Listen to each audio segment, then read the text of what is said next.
Bienvenidos a nuestra cuarta sesión de Santi el Semiólogo. Yo soy Santi el Semiólogo. Yo soy Paola, estudiante de Semiología.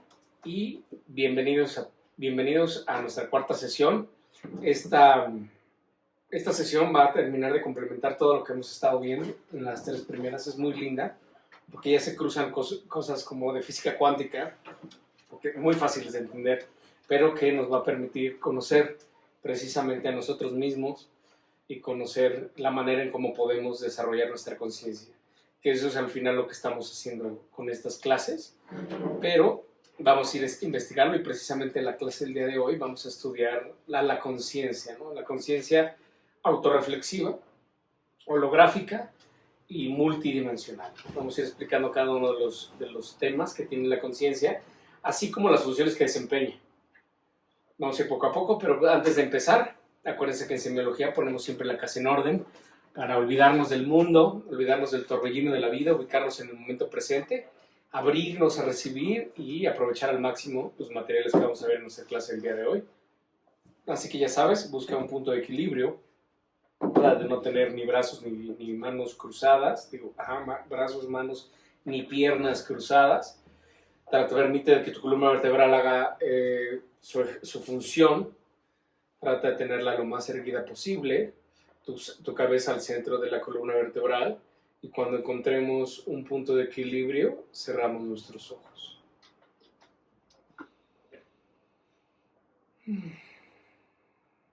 Nos abandonamos al ritmo de nuestra propia respiración. Percibe tu respiración.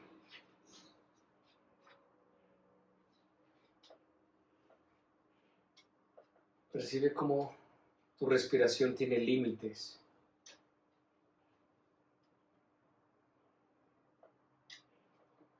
Te pido que alargues estos límites. Cuando sientas que llegaste al límite de inspirar, inspira un poco más. Y cuando llegues al límite de la expiración, vacía completamente tu estómago y tus pulmones. Te pido que en estos momentos canceles toda la emisión de juicios y que no quieras nada. Cuando no queremos nada, simplemente somos, simplemente estamos. Te pido que te abras a recibir.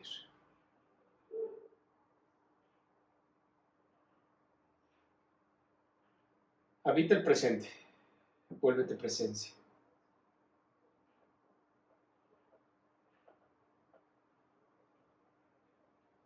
Ilumina todos tus potenciales, potencial instintivo, potencial motriz, potencial sexual, potencial emocional, potencial racional.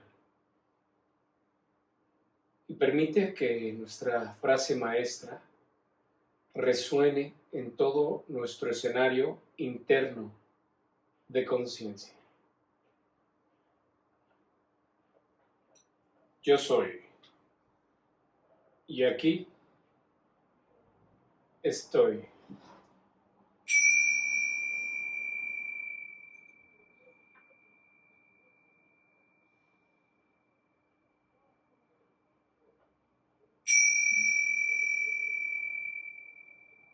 Ábrete a recibir.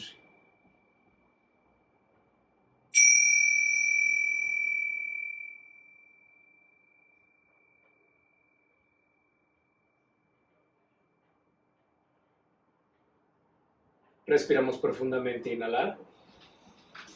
Exhalamos por la boca. Inhalamos profundamente. Exhalamos.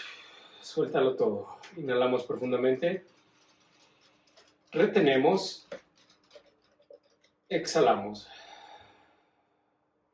Y en perfecta paz, en armonía perfecta, abrimos nuestros ojos y nos incorporamos a nuestra cuarta sesión en una perfecta conciencia de nosotros mismos. Bienvenidos, muchas gracias. Voy a levantarme a cerrar la puerta de la terraza porque si no, los coches y todo lo demás nos van a interrumpir. Y queremos que se oiga perfecto lo que vamos a estudiar el día de hoy. Pues bueno, bienvenidos. Increíble. El tema de hoy es fascinante porque es de esos conceptos que todo el mundo entiende. Pero que si yo te pidiera ahorita mismo, defínelo, tendrías, bueno, yo, si me lo preguntaras, si estuviera, pues primero tendríamos que situarnos en un contexto. Es la conciencia. Por lo regular, cuando hablamos de la conciencia, creemos o perfilamos como temas místicos, esotéricos, no, la conciencia, ¿no? Como que siempre entra en ámbitos metafísicos, la conciencia.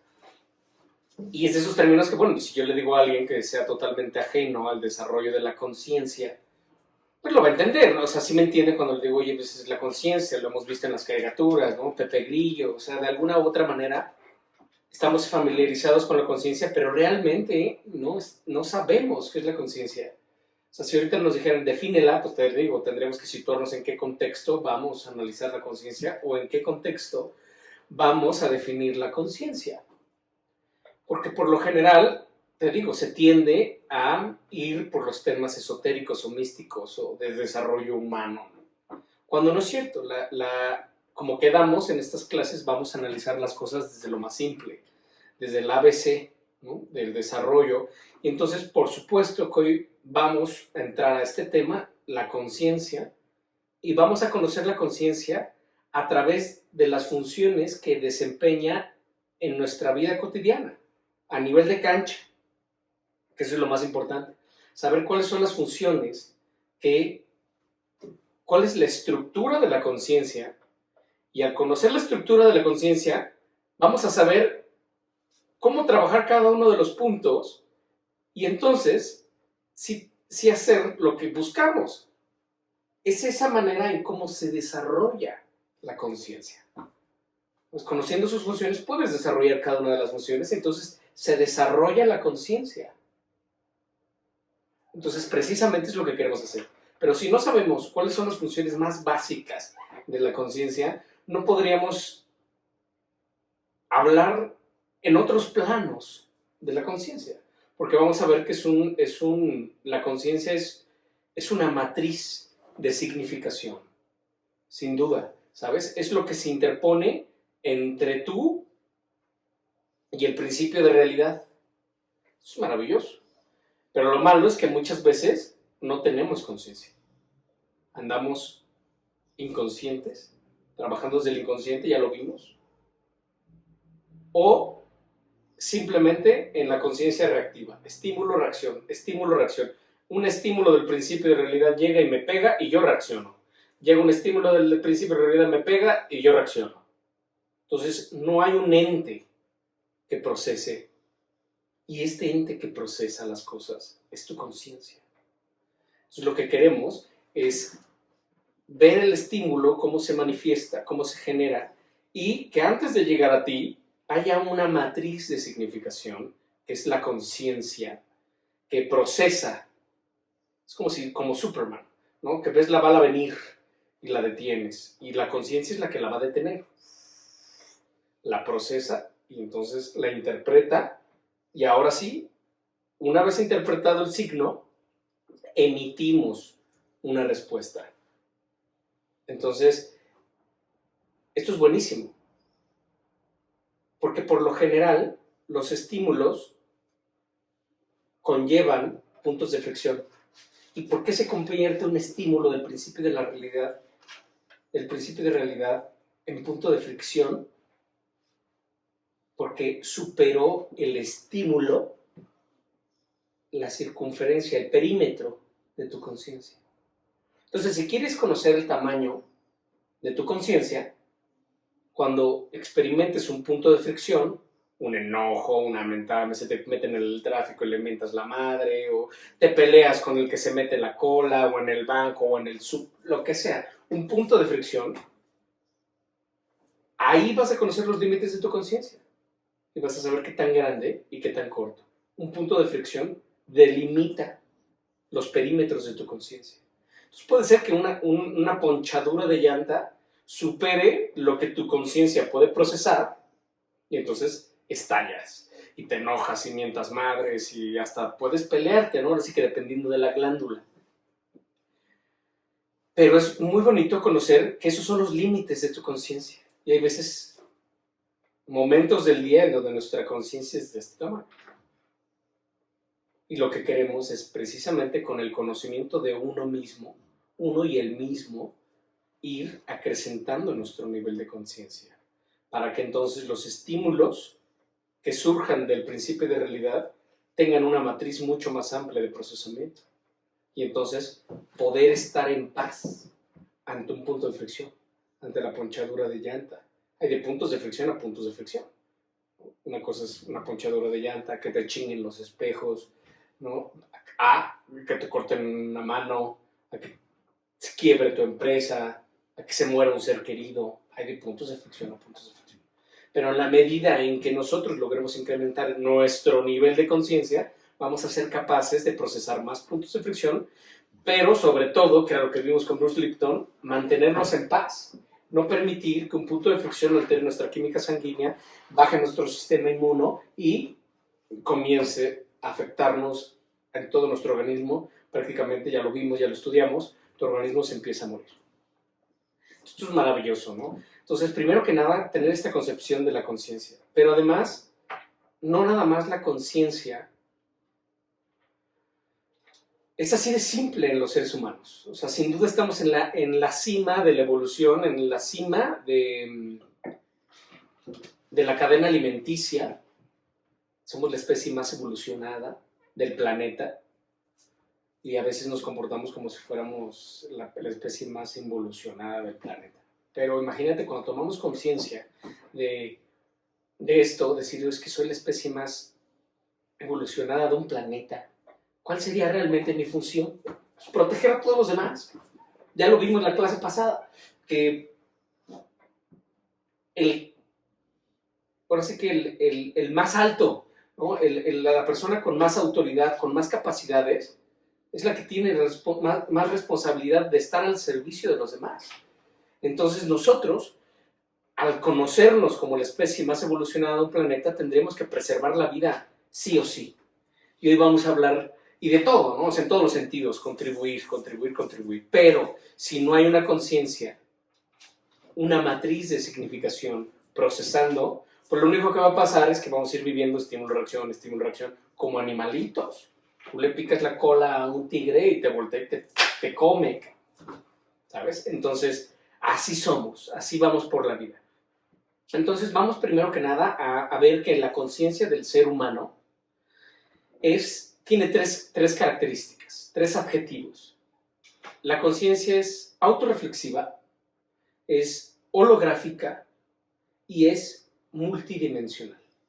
Vamos a ir explicando uno por uno de estos términos. ¿Por qué es autorreflexiva?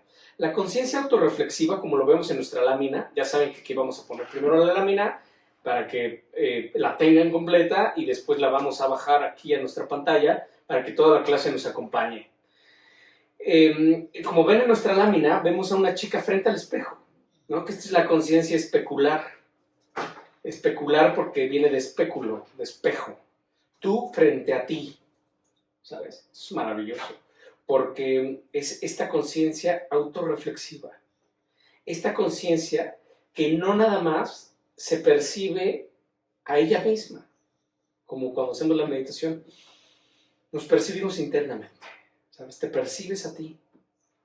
Procesas todo lo que está viviendo tu cuerpo. No nada más tiene esta conciencia, sino tiene la capacidad de percibir su entorno. Que es conciencia crítica, conciencia autocrítica, o conciencia de mí, conciencia del principio de realidad, que lo vimos que es la única manera de generar una experiencia, una perla de experiencias, conciencia de mí y conciencia del principio de realidad. Por eso es autorreflexiva.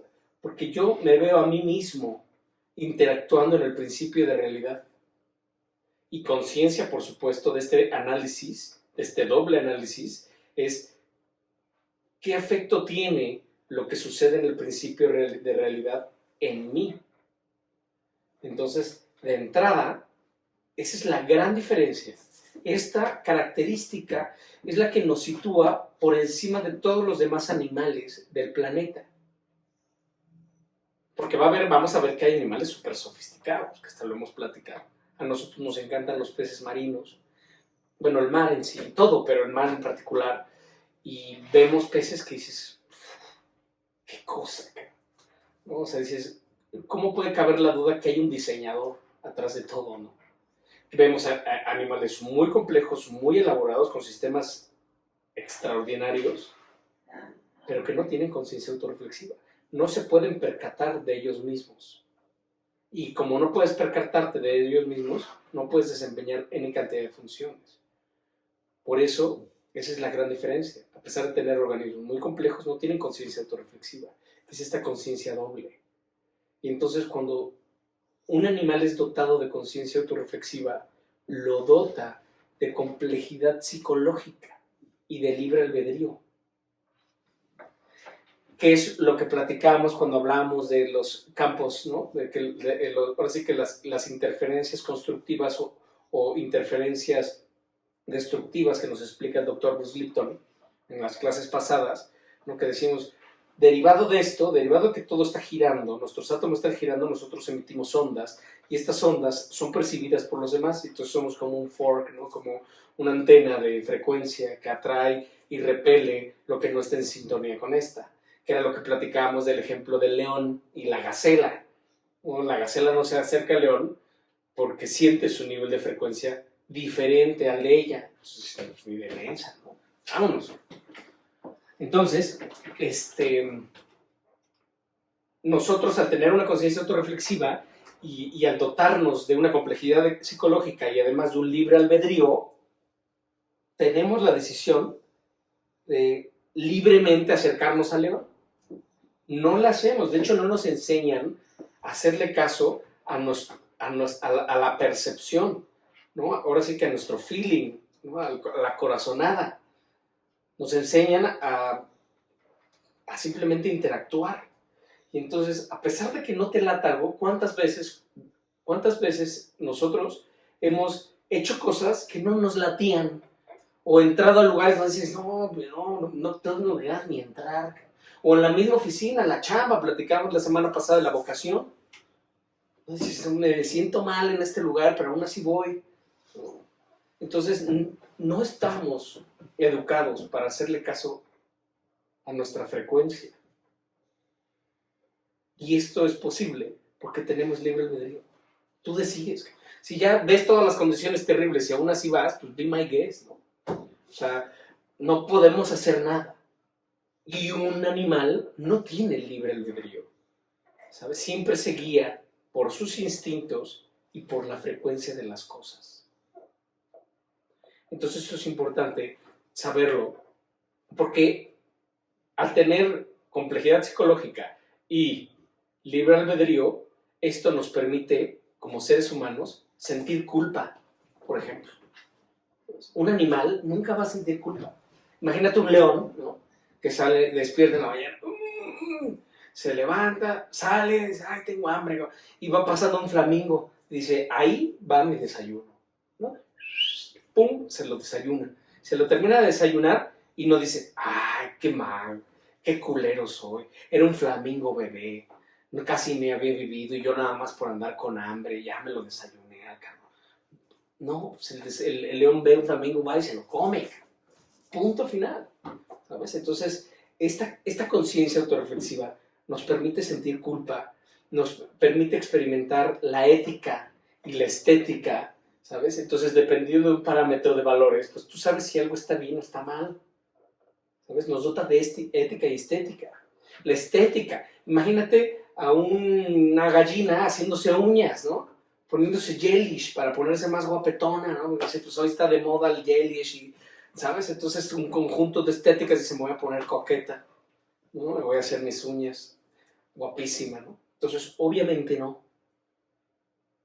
Los seres humanos sí tenemos esa concepción, saber lo que está bien y lo que está mal, y lo que es bueno y lo que es malo, y por supuesto lo que es bonito y lo que es feo. Acuérdense que también esto es subjetivo, que lo hemos estudiado. Hay un semiólogo muy famoso que se llama Humberto Eco, ¿qué tal? Se me cruzó Walt Disney. No, Humberto Eco, que también es semiólogo. Digo, un semiólogo de literalmente la palabra semiólogo. Pero Humberto Eco tiene dos libros maravillosos, que uno es La historia de la belleza y el otro es La historia de la fealdad. Y hace un recorrido histórico de cómo han ido cambiando todos los preceptos de lo que es bonito y de lo que es feo. Entonces, dependiendo de la época en donde nos ubiquemos, pues, hay diferentes parámetros de belleza y diferentes parámetros de fealdad, ¿sabes? Entonces, derivado de estos parámetros, pues tú sabes, ¿no? Tú puedes concebir la estética, ¿no? Lo bonito y lo feo, dependiendo del contexto en donde te encuentres, ¿no? Entonces esto es buenísimo. La siguiente característica que nos dota esta conciencia es que podemos sufrir de una crisis existencial. Podemos no saber quiénes somos o no estar conformes con quiénes somos. Pero si lo analizas estrictamente, sí conlleva un dejo de locura. Crisis existencial. No sé quién soy o me hubiera gustado ser de manera diferente. Imagínate a un cocodrilo en el diván psiquiátrico diciéndole: doctor, yo nunca quise ser cocodrilo, siempre quise ser una mariposa. ¿Sabes? Y así somos nosotros. Entonces, imagínate lo complejo, la complejidad psicológica, ¿no? Pero además, la conciencia autorreflexiva te permite generar nuevas posibilidades de vida, ¿sabes? Porque al tener conciencia autorreflexiva, pues dices: oye, ¿qué hago para mejorar las cosas? ¿No? Imagínate, que dices: oye, pues si me gusta dormir, pero pues en esta cama de piedra, imagínate en la época de la caverna, ¿no? Que dices: oye, pues no, me gusta mucho dormir, pero dormir en una cama de piedra está medio canijo, ¿no? ¿Qué hago para mejorar las cosas? Entonces, ¿por qué los animales no han podido crear civilización, una ciudad, con policías, con semáforos, con reglas, con normas, con impuestos? ¿Sabes? ¿Por qué no han podido crear cosas para mejorar su ambiente? Como nosotros lo decimos, lo de la cama, ¿no? Por decir: oye, me quiero bañar, pero no quiero bañar con agua fría, cabrón. A ver, ¿cómo le hago, güey? ¿No? Para generar el calorcito y entibiar el agua, echarme un bañito, ¿no? Pero pues ahora, ¿con qué me baño, no? O sea, todas las cosas, todas las posibilidades de vida. ¿Por qué los animales no lo han podido hacer? Porque no tienen una conciencia autorreflexiva. Si los animales tuvieran conciencia autorreflexiva, pues imagínate, las hormiguitas ya hubieran inventado unos tenisitos para echar la caminadita, ¿no? O unos guantecitos para cargar las hojitas, ¿no? O sea, si los leones tuvieran conciencia autorreflexiva, yo hubieran creado el club de leones. No sé, ¿sabes? O sea, si las hormigas ya se hubieran sindicalizado, ¿no? Y ya las quisiera nuestro querido presidente para un meeting, ¿no? O sea, todo este tipo de cosas, ¿sabes? Todos los animalitos no pueden mejorar sus posibilidades de vida porque no tienen una conciencia autorreflexiva. Y nosotros sí, nosotros hemos ido mejorando, ¿no? Todo lo que vivimos, las comodidades que ahorita tenemos. O sea, nada más abrir una llave y que salga agua caliente. Es un milagro. ¿Sabes? No se han tenido oportunidad de estar en lugares donde existe una precariedad, que tienes que ir caminando 2 kilómetros por una cubeta de agua. Y llega a la mitad, ¿sabes? Porque de regreso llena la pinche cubeta, no creo, vas, subes, bajas, pues posible, ¿no? Entonces, y esa es tu única cantidad de agua.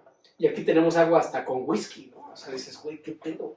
Las comodidades que puede gozar un ser humano simplemente por el hecho de tener una conciencia autorreflexiva. Otra de las características de las que nos dota nuestra conciencia autorreflexiva es la vergüenza moral, ¿sabes? O sea, 2 moscas no sienten vergüenza moral, ¿sabes? Si se pueden poner a hacer el amor en la vitrina de la sala del comedor en plena comida familiar, ¿no? Y dicen: pues a coger, ¿sabes? No hay como: no, nos van a ver, ¿no? Si dices: ay, ¿quién fuera mosca? ¿No? Pero sí, o sea, nos dota de una vergüenza moral. Entonces hay muchísimas cosas que no hacemos por esta vergüenza moral. Y un animal, pues no, ¿sabes? O sea, papas, ¿no? Y por último, esta conciencia autorreflexiva también nos dota de la capacidad de experimentar el erotismo, no la sexualidad. Recordemos que esto lo vamos a ver en clases de otras temporadas, pero recordemos que hay 3 escalones, ¿no? Está el sexo como tal, que es la reacción física, ¿no? Del cuerpo, es un reflejo, de hecho, del cuerpo. Ese es el sexo. Los animales tienen sexo, ¿sabes? Existe el erotismo, que es la cultura del sexo. Y por último tenemos la sensualidad. La sensualidad, que es el sexo cordon bleu. Es cuando conoces una serie de códigos que te permiten experimentar de manera totalmente diferente un acto sexual. Ya no es meramente un acto mecánico, sino ya es una intimidad compartida, ¿sabes? Ya existe amor, ya existen ciertos diferentes factores que van a permitir que sea una experiencia holística, ¿sabes? Pero un animal, pues, no se excita más, ¿no? Imagínate un caballo que diga, ay, ¿no? Viene una cebra, ¿no? Ay, viene en liguero, ya me excitó más. Pues no, o sea, no. O sea, no pueden experimentar el erotismo como tal. Sabes que haya ciertos factores, ¿no? Como un bra sexy, o, ¿sabes? O una camisa enseñando el brazo, no sé. Esas son actividades de nuestra conciencia. Experiencias que nos permiten vivir nuestra conciencia derivado de que es una conciencia autorreflexiva. Tú frente a ti. Te permite analizar el entorno y en base a este análisis, pues dices, a ver qué puedo mejorar. Además con una suprema inteligencia que tiene el ser humano. Entonces esa es la primera característica, la conciencia del ser humano. Nuestra conciencia es autorreflexiva y nos dota de complejidad psicológica y de libre albedrío. Y de estos dos se derivan todos los que acabo de mencionar y hay más, ¿sabes? Pero bueno, esos son los más obvios y los más fáciles de entender. Después vamos a ver que nuestra conciencia no nada más es autorreflexiva, tú frente a ti, tú frente al espejo, esta conciencia de Narciso, ¿no? Es la gran experiencia de Narciso, el verse reflejado en el agua. Y todo lo que puede experimentar Narciso por verse en el agua.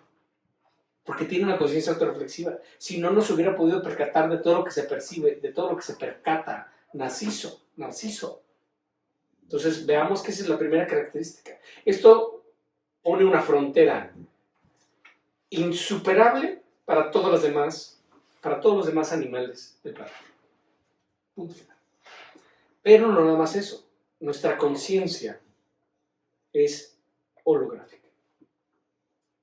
Y ya hablando de términos holográficos, pues ya entramos a un territorio muy, muy bonito. Un territorio, pues ya que ha experimentado y que gracias precisamente a la física cuántica podemos entender de manera muy práctica lo que es la holografía. Pero para poder explicar la holografía tendremos que irnos a un hoyo negro.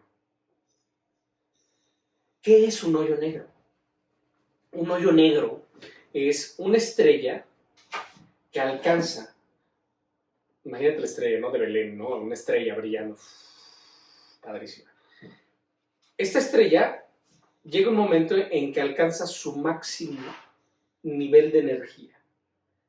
Y entonces al alcanzar el máximo nivel de energía, lo que sucede es que la fusión nuclear que existe dentro de la estrella que permite esta radiación cesa.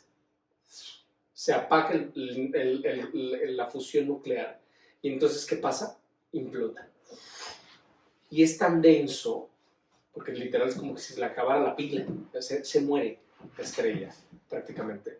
Y entonces implota y es tan denso que todo lo atrapa.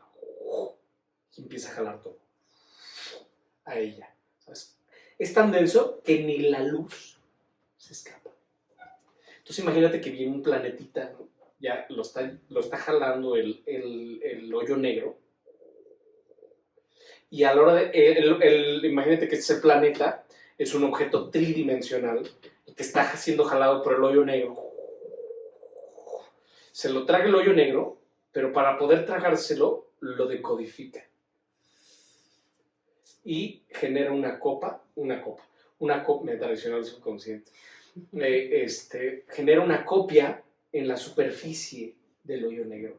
Esta copia es bidimensional y se traga el planeta. Entonces nosotros podemos conocer el contenido de un hoyo negro leyendo la superficie del hoyo negro. ¿Ves? Entonces podemos saber qué existe dentro del hoyo negro sin entrar a él, simplemente leyendo la información que está en la superficie del hoyo negro. Entonces podemos saber qué es lo que contiene, qué sistemas, qué todo. Pero además, imagínate que en el momento que se abre un hoyo negro, por el otro lado es una explosión. ¡Pum! A esa explosión nosotros lo conocemos como Big Bang. Entonces la teoría holográfica plantea, ¿no?, que nosotros incluso somos el reflejo de la información que está en la superficie del hoyo negro, que implotó para poder explotar del otro lado. Entonces todo el universo conocido es el reflejo de un hoyo negro. Pero lo más interesante y a donde voy, ¿no?, es que nosotros hoy en día, gracias a todos los estudios que hemos desarrollado, Stephen Hawking, ¿no?, y demás, podemos conocer más a fondo la estructura de un hoyo negro. Entonces imagínate que les invito a imaginarse un cubo, ¿sabes? Un cubo. Un cubito perfecto como estos de que sea de colores, ¿no? Un cubo. Y entonces, en este cubo, imagínate que lo vamos a dividir en muchos cubitos. ¿Cómo lo dividimos? Vamos a utilizar a Max Planck, que es un premio Nobel en física alemán, por supuesto. Ahorita platico de él. Pero hay una constante de Planck. Entonces la constante de Planck es lo que te permite dividir este cubito en muchos cubitos, ¿sabes? Entonces dice, este es el hoyo negro y cada cuadrito es igual a un bit, que derivado de muchas operaciones matemáticas, ¿no? Esta es la síntesis de la síntesis. Se comprueba que la naturaleza, para poder expresarse por cada cubito, solamente puede procesar un byte de información. Entonces, esa sería la estrella. Si la estrella disminuye el byte por cuadrito o lo duplica, se convierte en un hoyo negro, ¿sabes? O sea, si evoluciona, es literal una muerte, la muerte de una estrella, como nos sucede a nosotros, ya lo vimos, ¿no? Como es arriba es abajo, como es adentro es afuera, y como es aquí es allá. Entonces, la ley del espejo, ¿no? Entonces, cuando se sobrecarga el sistema o cuando se reduce la capacidad del sistema, el cubito implotaría.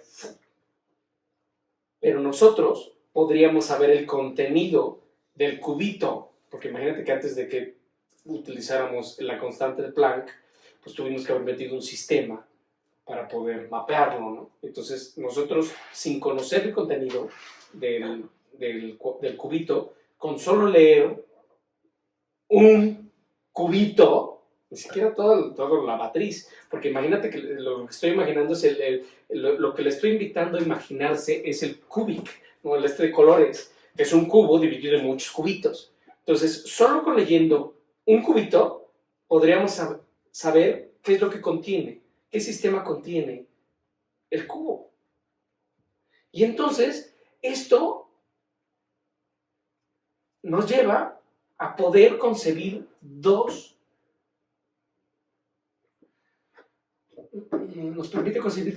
es que no encuentro la palabra, nos permite concebir dos aspectos de la holografía. Uno es el todo. El todo es la suma de las partes, ¿no? El todo es la suma de las partes. Y el otro concepto que nos permite concebir la holografía es el absoluto. Y el absoluto lo definimos como el todo en cada una de las partes. Entonces, mientras que el todo es la suma de las partes, el absoluto está el todo en cada una de las partes. Y entonces es lo que los místicos nos han dicho toda la vida. Dios está en todas partes. Dios está en estos cacahuates, está en esta copa, está en mis lentes, está en mis crótalos, está en mi iPad. En todo está Dios. Está el absoluto. Y si está en todos lados, está en ti. Está en ti. Está en mí. Entonces, todos somos Dios. Todos somos el absoluto. Y entonces es maravilloso porque esto ha desencadenado diferentes versiones como de definir este absoluto, de definir a Dios, de definir la holografía, como Pascal, que define al absoluto como una esfera cuyo centro está en todas partes y su circunferencia en ninguna. Eso quiere decir que yo soy el centro, tú eres el centro, esto es el centro, todo está el centro. Porque todo es lo mismo. Todos contenemos la misma parte del todo. Una partecita del cubito contiene toda la información de todo lo demás. Hoy en día, con todo este avance fotográfico que hemos podido experimentar, tenemos el holograma. Entonces, ¿qué es el holograma en términos de fotografía? Imagínate que tenemos una placa fotográfica aquí, ¿no? Y entonces esta placa fotográfica sería la fotito, ¿no? El papel, obviamente no es un papel, ¿no? Es una placa fotográfica. Y aquí tenemos un láser. Acuérdense que hay dos diferentes, que hay que saber de dónde nace el láser. La luz que está iluminando nuestro salón de clases es una luz dispersa. ¿Por qué? Porque el haz de luz se dispersa y entonces se adapta, ¿no? Tú pones la mano en la luz y entonces la luz se adapta a tu mano. Cuando tú unes todos estos haces de luz, tienes una luz coherente. Esta luz coherente es un rayo láser. Entonces aquí tenemos un rayo láser y este es el objeto que queremos reproducir. Entonces lo primero que vamos a hacer es el rayo láser va a enviar un rayo láser a la placa y otro rayo láser al objeto de tal manera que se va a reflejar en la placa. Entonces hace como un triángulo de láseres. Y entonces el láser ilumina el objeto que queremos reproducir y la misma placa y el mismo reflejo de este objeto se impregna en la placa y entonces nos permite tener una imagen bidimensional. Tridimensional en esa placa. Entonces cuando agarras un reproductor de placas para hologramas, ¿no? Así como agarras hoy tu teléfono o antes poner las diapositivas en el cañón y ¿no? Es un reproductor pues, de diapositivas, ¿no? En este caso es un reproductor de placas holográficas. Agarras la placa y la pones en el reproductor, lanzas la imagen y vas a tener la chela en holograma flotando, como si fuera real. Y claro, el momento de tocarla, pues no la vas a poder agarrar, ¿sabes? Y esto ha avanzado tanto que, pues, por ejemplo, en Japón ya hay conciertos de artistas holográficos que ni existen. Y va la gente y bailan y los ven y guapísimas, ¿no? Pero es un holograma, ni siquiera existe en realidad. Pero ahora imagínate que esto va a evolucionar y de repente, pues, ponte a Michael Bublé, ¿no? Y ¡pum! Michael Bublé cantándote, ¿no? I got you under my skin. Pero aquí, ¿sabes? Porque vamos a tener esa capacidad.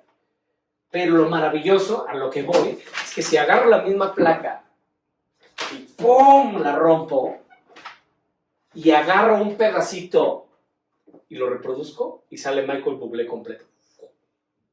O la chela, ¿sabes? ¿Por qué? Porque el todo, el absoluto, es el todo en cada una de las partes.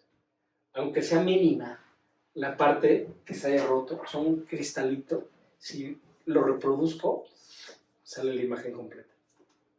Entonces, eso es la holografía. Pero imagínate qué grado hemos llegado, que por eso cité a Max Planck, que bueno, obviamente para poder entender el tema del cuadrito, y de estos cuadritos, imagínate que sea el mismo. Esta plaquita que acabo de romper y que levanté el pedacito para proyectar a la Chen o proyectar a Michael Bublé, ¿no? Pues sería el cuadrito que le podemos leer el hoyo negro, ¿no?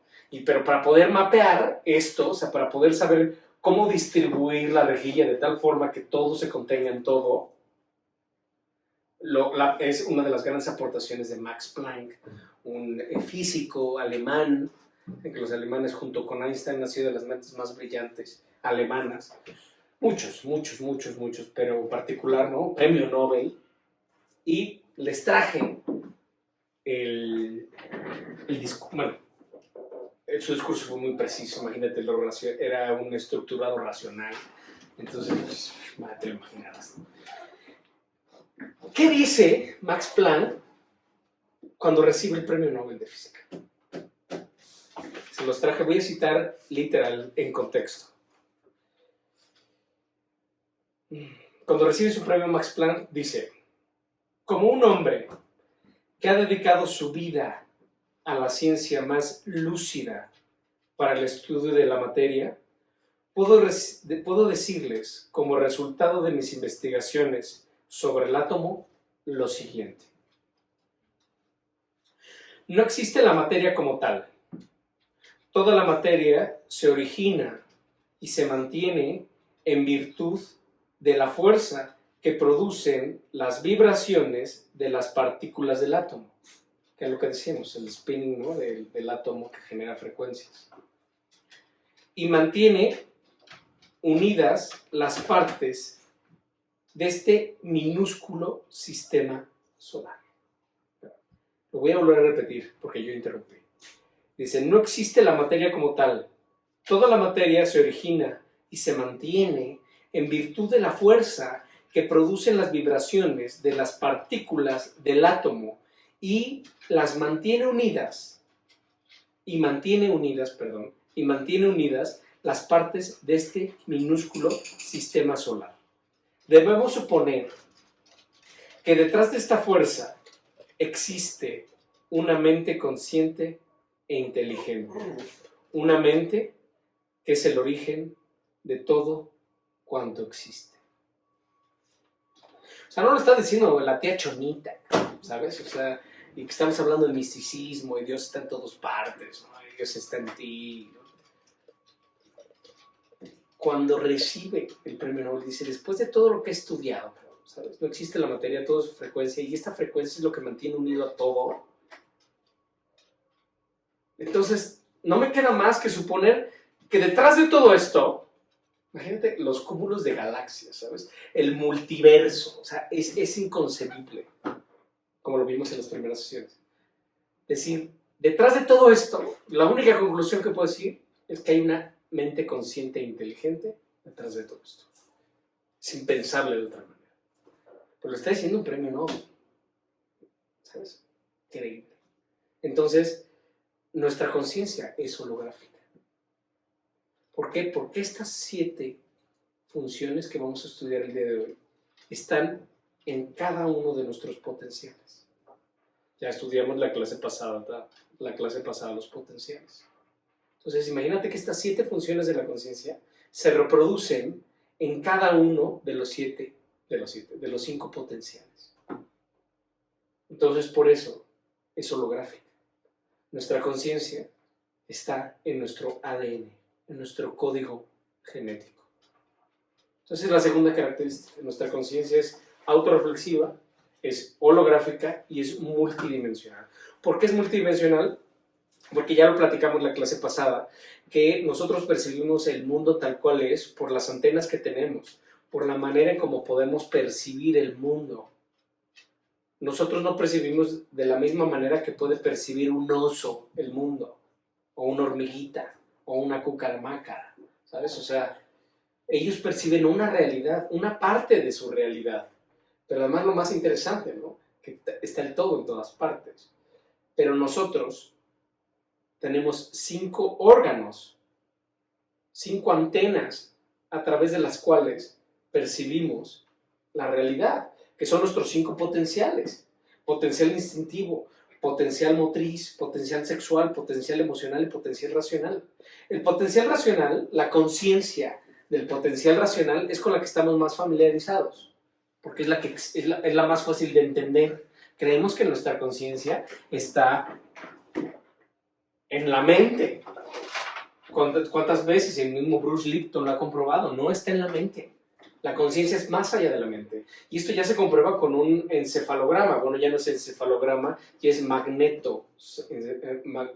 magnetoencefalograma, que ya mide las frecuencias, que el estudio de Jacobo Greenberg, ¿no? Medir cómo mis pensamientos salen de mi cabeza, no está dentro. Pero estamos más familiarizados con la conciencia o con la inteligencia racional. Y se habla ahora ya hemos evolucionado, gracias a Dios, ¿no? Ya se habla de una conciencia emocional, ¿no?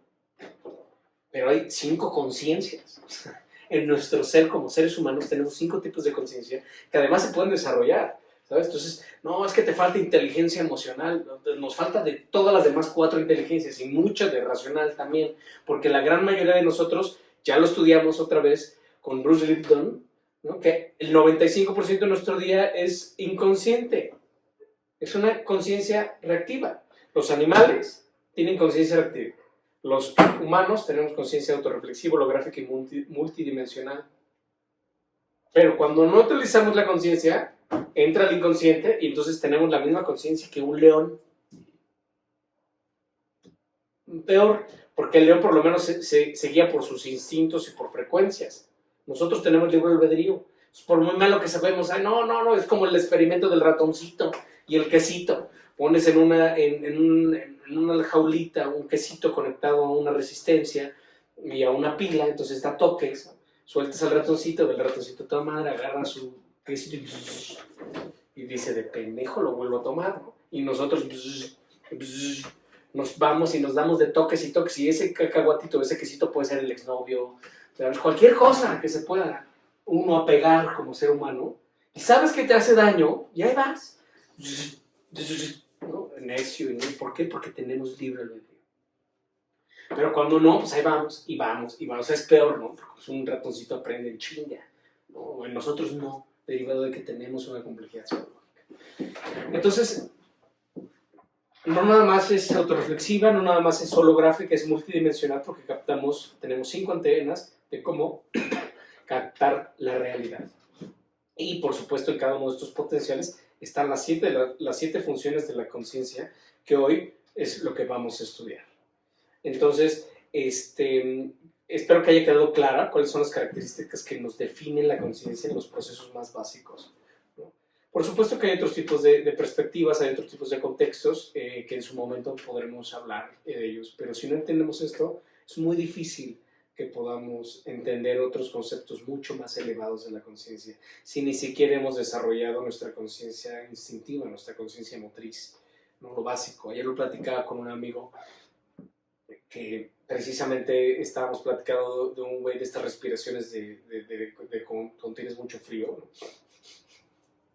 Una respiración kundalini, y que notábamos mucho a este creador de esta respiración como una conciencia muy motriz, como muy salvaje, ¿no? Y pues llegamos a esa conclusión. O sea, no puedes acceder a planos de la conciencia superiores si no has trabajado los inferiores. En términos del sutra del yoga de Patanjali, no podrías hablar del 7º chakra si no has chambeado en el chakra 1, ¿sabes? En el chakra raíz, si no has elaborado procesos, has desarrollado la conciencia del chakra raíz, pues jamás vas a llegar al chakra 7, ¿sabes? Entonces, lo primero que tenemos que hacer es desarrollar nuestra conciencia desde lo más básico. Desde ahí empieza el trabajo con uno mismo. Entonces vamos a conocer las 7 funciones. La primera función de la conciencia es la percatación. Antes que nada, la conciencia nos sirve para darnos cuenta de las cosas, ¿sabes? A través de la percatación, que era lo que decía Bruce Lipton, ¿no? Que es a través de lo cual incorporamos los estímulos del ambiente, que lo equipara con la membrana de la célula, ¿no? Entonces, la percatación nos permite darnos cuenta de las cosas. Te permite incorporar todo el mundo, ¿sabes? Les pregunto, ¿en dónde está el mar? ¿En dónde están las estrellas? ¿En dónde está esta copa? ¿En dónde están las flores? ¿En dónde están las frutas? ¿En dónde están tus seres queridos? En tu conciencia. ¿Y cómo llegaron a tu conciencia? A través de la percatación.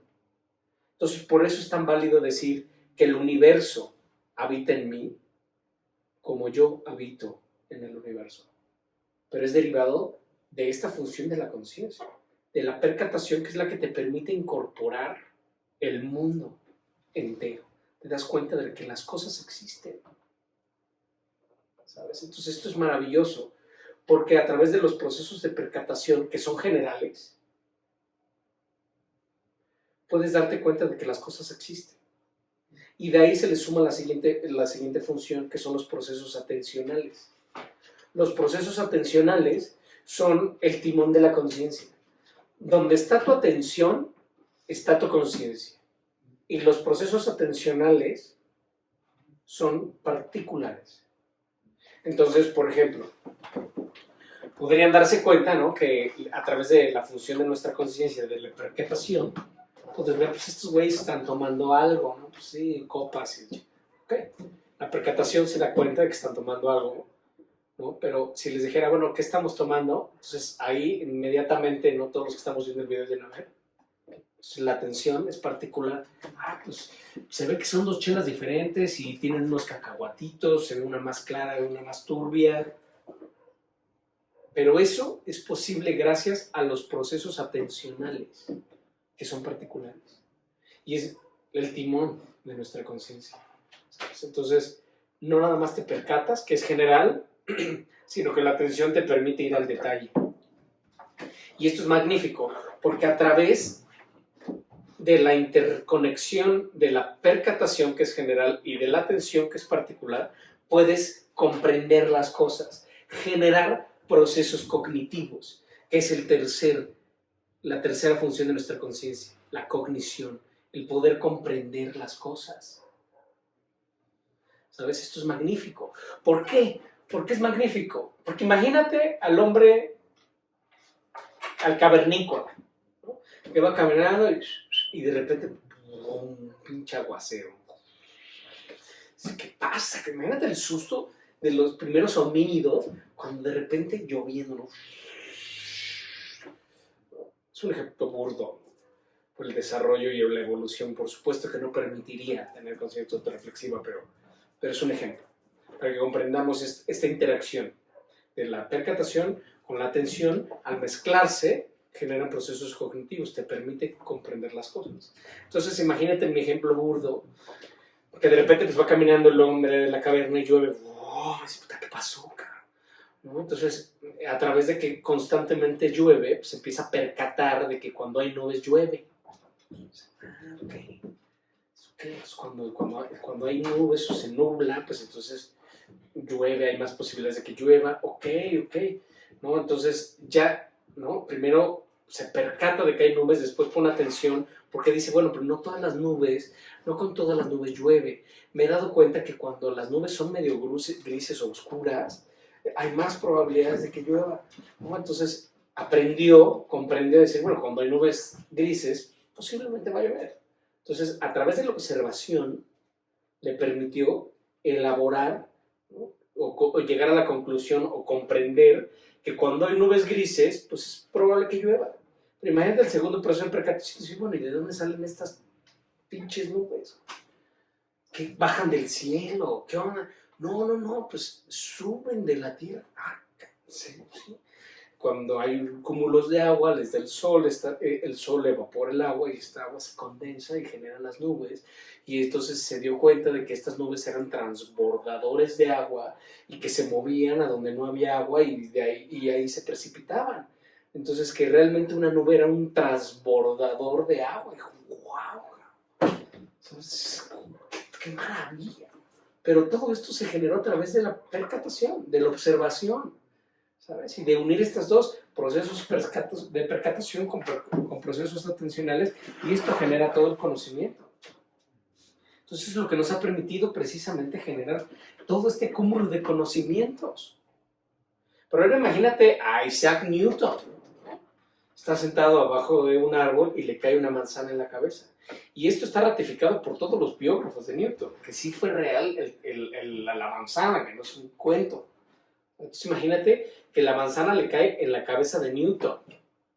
En la cabeza de Newton, ¿no? De mi compadre, de tu cuate, ¿no? Un genio, el cabrón, ¿no? Sí. ¿Por qué se cae la manzana? Se empieza a pensar, ¿no? Empiezan sus procesos de percatación, ¿no? Pues tiene que haber una fuerza que la jala, ¿no? Entonces, a través de los procesos de percatación y de atención, generó el conocimiento y comprendió las leyes gravitacionales. Imagínate el portento de conciencia. Entonces, imagínate que descubre las leyes gravitacionales y está en la taberna con su compadre. Oye, compadre, ¿qué crees que descubrió hoy? El por qué se caen las manzanas. No, compadre, no, usted ya no tome, compadre, ni una más. A ver, qué pendejo, pues, ¿por qué se caen las manzanas? Pues, ¿cómo que por qué se caigan? Pues se sueltan de la rama y se caigan. Ajá, sí, pendejo, pero ¿por qué no se sueltan de la rama y se quedan flotando? No, compadre, usted ni una más, ¿ya? Ni una más para mi compadre. ¿No? O sea, imagínate el portento de inteligencia que puede llegar a tener un ser humano a través de nada más estas tres funciones de la conciencia. Generamos el conocimiento. Y cuando generamos todo el conocimiento, ¿en dónde se almacena? En la memoria. Que esa es la cuarta función de nuestra conciencia. La memoria, que ya estudiamos, que es un escenario de representación. Pero no nada más es donde se almacena todo lo aprendido. Por eso me han dicho, oye, Santica, dame técnicas para mejorar mi memoria. Pues comprende las cosas, güey. Cuando tú comprendes algo, jamás lo olvidas. Lo bien comprendido jamás se olvida. ¿Sabes? Imagínate, tú ya comprendiste para qué sirve una licuadora, ¿no? Entonces, cuando ya comprendiste para qué sirve una licuadora, pues ya nunca jamás vas a preguntarte qué hace una licuadora. No bajas un día en la mañana y dices, puta, ¿para qué esta chingadera? ¿No? O sea, ya lo sabes, ¿no? Entonces, esa es la mejor manera de hacer funcionar tu memoria, es la comprensión. Pero esto no es sencillo, porque de hecho esta es la única función de la conciencia que se desarrolla hoy por hoy en el proceso educativo actual. ¿Sabes? Y esto es en todo el mundo. Desde Harvard hasta una telesecundaria en Cicatela. ¿Sabes? Lo único que desarrollan, o la gran función que desarrollan, es la memoria. Y te dicen, oye, apréndete los ríos del mundo. Pues, ¿cómo para qué? ¿Sabes? Si ahora le dices, Siri, dame los ríos del mundo, te los dice, ¿no? Incluso, oye, dame el río en donde estoy parado ahorita. Y te lo da. Entonces, por eso también se ha perdido mucho el interés de las demás personas, de los alumnos, de los jóvenes, ¿no? Con la escuela. Porque qué absurdo. Entonces, por supuesto que la memoria es importante, por supuesto hay que desarrollarla, ¿no? Pero no nada más desarrollarla, la memoria, sino desarrollar las 7 funciones de la conciencia. ¿Por qué? Porque además de que la memoria es un escenario de representación, es el arco biográfico de tu pasado. Tu pasado existe en tu memoria. Entonces, somos memoria viviente, lo platicamos. Entonces, no nada más la memoria es un escenario de representación y un hard drive, sino es un escenario de representación de todo lo que has vivido. Y a través de reflexionar todo lo que has vivido y traerlo al presente, te permite conocer la siguiente función, que es el deseo. Y el deseo es el arco de futuro. El futuro solo existe en forma de deseo, que es toda la resonancia biográfica del anhelo, de lo que quieres ser tú. ¿Por qué? Porque además la memoria es la que determina el futuro. Nadie puede desear lo que no conoce. ¿Tú crees que si ahorita me voy a Brasil, al Mato Grosso, y llego con un niño y le digo al niño, ¿qué deseas? ¿Crees que me va a decir la última actualización de Photoshop? ¿O una MacBook Pro? Pues no. ¿Sabes? Él vive con su lanza, su resortera, ¿sabes? Nadie puede desear lo que no conoce. Y ya sea que lo hayas vivido, o que lo hayas visto, que lo hayas leído, lo que sea, pero de alguna manera lo introyectaste. Y al momento de que lo introyectaste, no puedes desear. No puedes desear algo que no conoces. ¿Sabes? O sea, esto es crucial, porque a través de nuestra memoria nos permite plantearnos lo que queremos en el deseo. Pero además aquí pone nuevamente en tela de juicio la concepción que tenemos del tiempo. Porque estamos acostumbrados a pensar que el tiempo es lineal, ¿sabes? Que existe pasado, presente y futuro, ¿no? Y que vamos del pasado al futuro. Entonces, ahorita lo que estoy hablando lo estoy diciendo en presente, pero te lo termino en pasado, ¿no? Prácticamente, ¿no? Y ya es pasado, y ya pasó, y ya pasó. Y no es cierto. El tiempo no es lineal. El tiempo converge en el único momento realmente vivible, que es el presente. Y entonces el tiempo no es una línea, es un toroide. Entonces imaginemos, el toroide, imagínense dos esferas así, ¿no? Y si lo imaginemos en planos cuánticos, ¿no? Una rejilla, ¿no? Has aplastado un bombón por el centro, ¿no? Y que lo gordito se mete, ¿no? Y igual abajo. Imagínate que esa es la función de un toroide, que es como dos esferas cruzándose. Entonces es así. El tiempo es toroidal. Y en el único momento que existe es el presente. El presente convergen pasado y futuro al mismo tiempo. ¿Cómo converge el pasado? En forma de memoria. ¿Cómo converge el futuro? En forma de deseo. Y tú estás aquí, aquí y ahora, con todo lo que has vivido y con todo lo que deseas vivir en este momento, que es el único tiempo realmente vivible. El futuro no existe y el pasado tampoco. El futuro es como ver el horizonte. Yo creo que todo mundo, en algún momento de nuestras vidas, hemos visto el horizonte. ¿Cuándo has llegado al horizonte?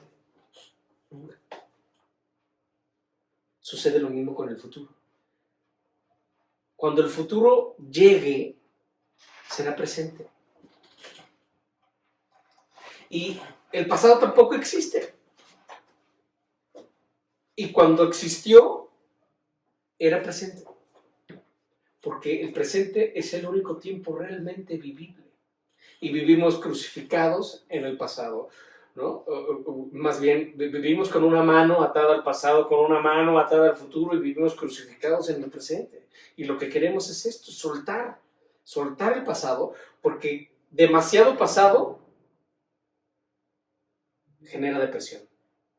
Porque estás pensando, no, pues cuando andaba con este galanzote, bien guapo, era bien feliz, ¿no? O cuando vivía en Oaxaca, qué feliz fui en Oaxaca, güey. Entonces te deprimes, no mames, qué tristeza, ahora mi vida es una mierda. Y vives añorando tu felicidad oaxaqueña. Cuando viviste en Oaxaca, era presente. Y solo quedó en tu memoria. Y ya vimos el triángulo de la memoria. La experiencia, la vida humana, propende, anótale, a la evanescencia. Discurre, tu vida discurre a la memoria nula. Se va perdiendo. Y por supuesto, no puedes hacer nada ni en pasado ni en futuro. Y esto no quiero que quede como un tema filosófico, ¿no? De místicos a la violeta, ¿no? Místicos de Miami. No. Vamos a hacerlo real. Vamos a hacer un experimento. Te pido que te despejes tu mano y que pongas por arriba tu pulgar. Y ahora, mueve tu pulgar. Perfecto. Ahora, muévelo en pasado. Te chingaste. No pudiste. o moverlo en futuro. No existe. Ninguno de los dos tiempos existe. El único tiempo que existe es el presente, y es el tiempo en el que convergen de manera infinita pasado y futuro. El pasado en forma de memoria, el futuro en forma de deseo. Maravilloso, pero esto que estamos concibiendo solo es posible gracias a nuestra conciencia, que nos permite dilucidar lo que estamos diciendo en este momento, la concepción del tiempo. Por eso Einstein dice el tiempo relativo, por supuesto. Por supuesto. Y esta concepción es totalmente de un homínido con desarrollo neocórtex, ¿sabes? Una evolución extraordinaria. Extraordinaria, lo cual nos dota de una gran responsabilidad. Por eso es tan importante que nosotros desarrollemos estas capacidades en cada uno de nuestros potenciales. Porque imagínate la memoria del potencial instintivo. Gracias a toda la memoria del potencial instintivo estás vivo, ¿sabes? Y el deseo del potencial instintivo, pues es vamos a mejorar, ¿sabes? Vamos a comer mejor. Todos estos deseos que se transmiten ya lo vimos por arborescencias semiológicas hasta que llegan a arborescencias semánticas, ¿no? El potencial racional. Pero cada uno de estos potenciales tiene memoria y deseo, ¿sabes? Y entonces evocas algo, por ejemplo, el potencial sexual, ¿te acuerdas de este chavo guapísimo? Dices, no, qué barbaridad, nos las pasamos increíble, ¿no? Y entonces, de este recuerdo surge el deseo. Pues sí me echaba otro polvo con este galanzote, ¿no? O sea, N, ¿no? El potencial emocional. ¿Cuántas veces podemos, ¿no? Experimentar o recordar un abrazo de tu papá que se murió? No sé, ¿sabes? Pero en todos los potenciales tienen procesos de percatación, procesos atencionales, generan conocimientos, comprendes algo, ¿sabes? Comprender es relacionar. Cuando se relacionan los procesos de percatación con atencionales, comprendes. Entonces, cuando de repente sientes ciertos síntomas, ¿no? Tu percatación los percibe, tu atención los estudia, y entonces la conclusión es decir, tengo sueño. ¿Sabes? Y a través de las señales que manda tu cuerpo, a través del potencial instintivo, te puedes dar cuenta que tienes sueño, que tienes hambre, que tienes sed. Y así todos los potenciales. Entonces vemos el arco del tiempo a través de la memoria y del deseo. La siguiente función de la conciencia es la creatividad. La creatividad es de las funciones más elevadas que tenemos, porque se genera el proceso de creatividad, se genera a través de dos análisis. Con la conciencia crítica analizo el mundo, y con la conciencia crítica me analizo a mí. De este doble análisis surge el acto creativo. La vida no se resuelve con recetas, con tips. La vida se resuelve con actos creativos. Y la creatividad que nos ha llevado a hacer tantas cosas, todo lo que existe, los teléfonos, el internet, ¿sabes? De actos creativos, decir, bueno, a ver, ¿cómo le hago para mejorar esto? ¿Cómo logro que esto sea más eficiente? ¿Qué le quito y qué le pongo a esta chela? ¿O qué quito y qué le pongo a esta planta para que mejore sus condiciones y crezca bonito? ¿Sabes? A través de actos creativos, que es lo que nosotros queremos desarrollar en todos nosotros, en sus hijos, en nuestros hijos. Sí, a ver, mi amor, tú tienes que resolver tu vida. ¿Cómo lo resolverías? ¿Sabes? Esto es magnífico en equipos creativos, en empresas, que le dices, a ver, ¿cómo resolverías esto? Y te vas a sorprender. Decir, güey, bien, porque yo ya sé cómo resolverlo. Yo haría esto, pero no quiero hacer lo que yo ya sé, quiero aprender. Entonces, ¿tú cómo lo resolverías? Resuélvelo. Y entonces te va a sorprender los procesos creativos de los demás. Pero eso es una función de la conciencia, la creatividad. Y el culmine de la creatividad, porque no nada más la conciencia nos permite ser seres creativos, seres que pueden diseñar cosas extraordinarias, porque realmente el ser humano es un gran creador. Todo este culmine de la creatividad termina con la contemplación, que es la última función de la conciencia. La contemplación conlleva la cancelación de emisión de juicio. Solo puedes contemplar algo cuando no lo juzgas, pero además te permite observar tu creación. Entonces, imagínate al pintor, al experimentar, al ver su pintura terminada, ¿no? ¡Wow! que le decían ¿no? A Miguel Ángel, maestro, ¿cómo fue posible que sacara de una roca amorfa de mármol este portento? Dice el maestro, lo único que hice fue quitarle lo que le sobraba. Y nosotros estamos en esto. Por eso estamos aprendiendo de nosotros mismos, estamos aprendiendo a quitarnos toda la celulitis espiritual para que surja en nosotros el David. ¿Sabes? Este portento que parece que puedes ver cómo le corre la sangre por las venas. ¿Sabes? Es magnífico. Pero no nada más crearlo, sino poder contemplarlo. Y la contemplación lleva a la cancelación de emisión de juicios, que esto es lo que nos va a permitir comprender lo que vamos a ver en las siguientes sesiones. Que nos va a permitir observar la realidad sin juzgarla, solo describiéndola. Y esto nos va a permitir conservar la paz. Estoy seguro que todos los de aquí hemos contemplado un paisaje. El contemplar un paisaje es una experiencia prácticamente universal. Prácticamente, por supuesto, hay muchas excepciones, pero prácticamente universal, porque hay muchas otras experiencias que son mucho más acotadas. Por ejemplo, hoy he estado en el Santiago Bernabéu viendo el partido de Real Madrid-Barcelona. Híjole, pues tal vez muchos sí, muchos no. Pero ver un paisaje, ¿sabes? Yo no he conocido a una persona con un mínimo de edad que no le hayas platicado un paisaje, más manejando de repente un cielo naranja y dices, ¿qué es esto? O sea, en lo cotidiano, no es que te vayas a Fiji y dices, no, sí, esto es un paisaje, ¿no? Aquí. Pero ¿qué pasa cuando contemplas un paisaje? No lo juzgas. No dices, ay, pinche montaña, le falta un pico. No, o sea, no, pinche árbol está horrible, le faltan unas ramas, le faltan hojas, no lo juzgas.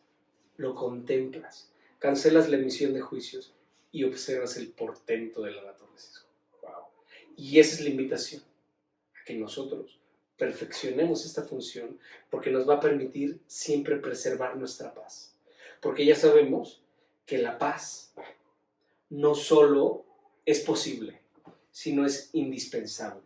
La paz es lo que nos va a permitir, es la emoción fundamental que nos va a permitir elaborar nuestro proyecto de vida.